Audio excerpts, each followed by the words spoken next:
Salut. On se retrouve pour la vidéo sur le module homéostasie, cette fois-ci, où j'ai commencé par discuter un peu du pH dans le sang via le diagramme de Davenport qu'on avait déjà vu en respi avec M. Cataldo l'année dernière, où en gros ça consiste à tracer différentes courbes qui représentent différentes pressions artérielles en dioxyde de carbone.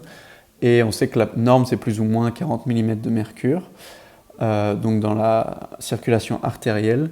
Et ensuite, en abscisse, on va mettre les valeurs de pH, donc entre 7,38 et 7,42 pour être vraiment précis, la fourchette de normalité. Et ici, on va prendre 7,4 pour se référer à la norme.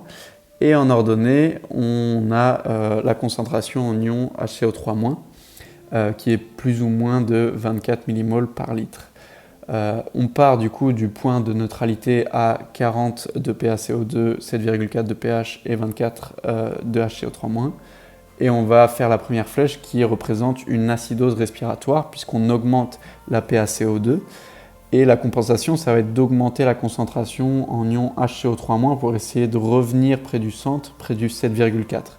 Et ça va être le même principe pour l'alcalose respiratoire, où on va avoir, donc on descend au niveau de la courbe et on est obligé entre guillemets de suivre les courbes de PaCO2, et donc pour ça on diminue la concentration d'HCO3- pour revenir près du 7,4. Pour ce qui est du cas métabolique, donc en cas d'acidose métabolique on va descendre avec la flèche bleue, et pour compenser on va hyperventiler pour descendre la PaCO2 et changer de courbe pour se rapprocher de 7,4. C'est la situation inverse pour l'alcalose. On doit monter la PaCO2 pour revenir près de la normale, même si les courbes ne sont pas hyper précises. J'espère que vous avez compris le concept. Ensuite, j'ai juste rajouté des indications sur l'excès de base qu'on avait vu dans une vignette APP, où en fait c'est l'équivalent d'acide fort qu'on doit ajouter pour revenir à une valeur de pH normale. Donc si la valeur est très positive, c'est le signe d'une alcalose métabolique. Parce qu'en fait, vu que c'est très positif, ça veut dire qu'on doit ajouter beaucoup d'acide fort pour compenser le niveau basique du pH. Et inversement, si c'est très négatif, on va être dans un cas d'acidose métabolique. On doit justement avoir le moins possible d'acide fort dans le sang, on doit même en retirer si possible. Et donc du coup, ça veut dire qu'on a trop d'acide qu'on doit compenser avec des bases. Ici, c'est un repère qui va nous permettre de savoir si on sera dans un contexte métabolique ou respiratoire, puisque si les valeurs excèdent moins 2 ou 2, ça veut dire que c'est plutôt métabolique. Si c'est dans cette fourchette-là, ce sera plutôt respiratoire, puisque l'excès de base n'a pas fort changé. Et ensuite, une dernière valeur que j'ai voulu retranscrire, c'est le trou anionique. On n'aura sûrement pas de questions là-dessus à l'examen, mais je pense que ça sert à quelque chose de le retenir pour la pratique après. Donc le trou anionique, on le calcule en faisant la différence de concentration en ion sodium et en ion chlore et HCO3-. Si cette valeur-là est normale, ça veut dire qu'on se trouve dans le cas d'une acidose métabolique hyperchlorémique.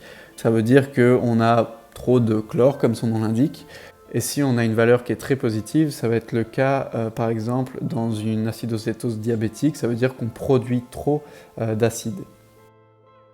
Maintenant, on va passer à un schéma qui va détailler les différentes causes possibles d'une hypernatrémie. Donc il y a 3 causes possibles différentes. La première, ça va être le cas où on a une quantité de sodium qui est plus ou moins normale, mais par contre ça va être le volume d'eau qui va diminuer, donc ça va concentrer le sodium, d'où l'hypernatrémie. On a 2 contextes possibles pour schématiser cette situation. Soit on a une diminution d'apport en eau qui peut s'observer par exemple chez les personnes âgées qui sont souvent déshydratées et qui peuvent par ce mécanisme-là altérer leur état de conscience et tout ça. Ou alors on a de l'eau qui est éliminée en grande quantité par le rein. C'est le cas par exemple dans le diabète insipide où on évacue l'eau et on a du mal à la réabsorber. Ensuite, pour le deuxième cas, ça va être la situation où on a une quantité de sodium qui sera diminuée, mais qui sera moins diminuée que le volume d'eau qui, lui, a vraiment chuté. Et on va rencontrer cette situation-là dans des sudations et des diarrhées qui sont importantes, ou alors dans le cadre d'une diurèse osmotique qu'on rencontre chez les patients qui ont un diabète sucré. Vu que le glucose va dans les urines, il y a un effet osmotique qui fait que l'eau suit et donc on a une augmentation du débit urinaire. Pour le troisième cas de figure, on a une quantité de sodium qui est augmentée et un volume d'eau qui reste relativement stable. On peut observer ça dans le cadre d'un patient à qui on a administré trop de sodium via une médication particulière. Ou alors on est dans le cadre d'un syndrome de Cohn ou de Cushing où on a une augmentation de la production d'aldostérone qui va augmenter la résorption de sodium, mais l'eau ne pourra pas suivre dans ce contexte-là. Pour finir le schéma, du coup, il faut regrouper les trois situations qui sont au-dessus, donc la diminution d'apport en eau, la sudation et les diarrhées et l'augmentation de l'administration de sodium, qui vont, dans des situations pareilles, augmenter la concentration de l'urine et diminuer son volume. Donc on sera dans le cadre d'une oligurie ou d'une anurie si c'est vraiment extrême. Et pour ce qui est des causes qui sont inférieures, donc le diabète insipide, le diabète sucré et les syndromes de Cohn et de Cushing, ceux-ci vont avoir comme conséquence une urine qui ne sera pas ou très peu concentrée et par contre qui présentera un volume qui sera stable, on va dire, ou alors qui sera augmenté. Et si on a une polyurie, du coup, ce sera plutôt dans le contexte d'un diabète insipide ou un diabète sucré. Ok, juste pour revenir sur l'autorégulation du débit sanguin cérébral qu'on avait vu avec M. Garot, c'est juste pour dire que la régulation, elle se fait correctement, on va dire mathématiquement, entre une certaine fourchette de pression qui est aux alentours de 70 à 170 mm de mercure, puisqu'on a la relation du débit qui est égale à la pression sur les résistances. Donc ici, on va prendre la pression artérielle moyenne. Et du coup, dans la fourchette, ça respecte bien cette relation-là, dans le sens où on a la pression qui augmente et on a les résistances qui vont augmenter en parallèle pour garder un débit sanguin constant. Par contre, quand on est au-delà des fourchettes, par exemple quand on est au-dessus, la pression elle est tellement forte, donc la pression augmente, les résistances doivent augmenter aussi, sauf que là on est déjà au maximum de vasoconstriction et la pression à l'intérieur des vaisseaux elle est tellement à fond que ça va dilater excessivement, enfin dilater en tout cas les vaisseaux. Maintenant, pour l'autre extrémité, on aura une pression à l'intérieur des vaisseaux qui sera tellement faible. Normalement, on est censé diminuer aussi les résistances, donc garder une vasodilatation pour avoir un débit qui est relativement stable. Sauf que là, la pression, elle est tellement infime que la pression aussi aux alentours du tissu cérébral va faire que les vaisseaux vont se collaber. Et à la suite de ça, on va avoir des troubles de perfusion et on va avoir, par exemple, un contexte de pénombre ischémique, donc c'est ce qu'on a vu après dans le cours, où en gros il y a une certaine zone autour par exemple d'un AVC, on va dire ischémique, donc ici dans le cadre de l'extrémité à gauche, on a les vaisseaux qui sont collabés, le sang ne va pas pouvoir aller au niveau du tissu concerné.